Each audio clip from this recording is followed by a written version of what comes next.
Hi, Ruben Taylor from Business Success Educators here. And do you sense that there's inefficiencies happening in your business? Areas where there's rework or things are taking longer than they should, or there's mistakes being made. Now, often if this is happening, there's either no systems or poor systems in the business. And so here's 4 steps you can take to start to solve some of those inefficiencies that are happening in your business.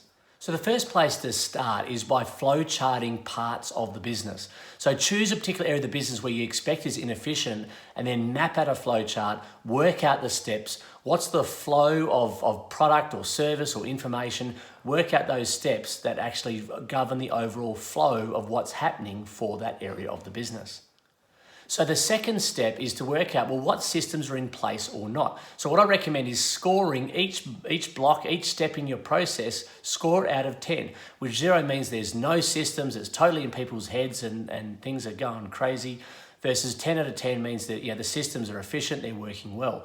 And what you'll find is you'll start to highlight certain gaps, you'll start to highlight certain areas where things aren't working. But if you can do a bit of a reality check about what's in place and what isn't, that way it's going to help you on where you need to target first. The third area is to identify where the inefficiencies are. Where are the bottlenecks? Where are things breaking down? Usually it's going to be the places where there aren't any systems, but you'll know this because you would have observed things that have been happening in the business. Or if you're not sure, well, then just observe it for a week or two, observe what's actually happening in those parts of the business. I remember doing this with one of our cabinet maker clients, and they worked out that the drawing department is where things were inefficient, is where things were starting to slow down. So then they're able to go and work out, okay, how do I start removing that bottleneck from the drawing department? That would make the whole area flow better. And the fourth step is to take action on those inefficiencies in your business.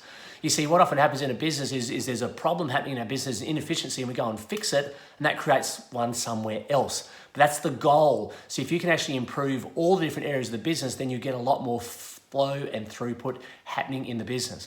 And so what you want to do is work out, well, what is the actual cause? What's the system that either needs to be created or simplified, or you might need to add a checklist, or there might be a training. It's about creating an action plan. What's going to improve that inefficiency in your business?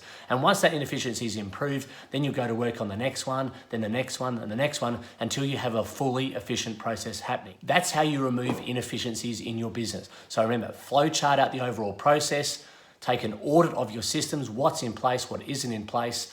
Thirdly, identify those bottlenecks or key inefficiencies that you need to work on first, and then create your action plan.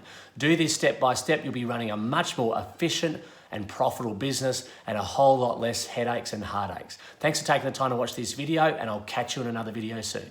Bye for now.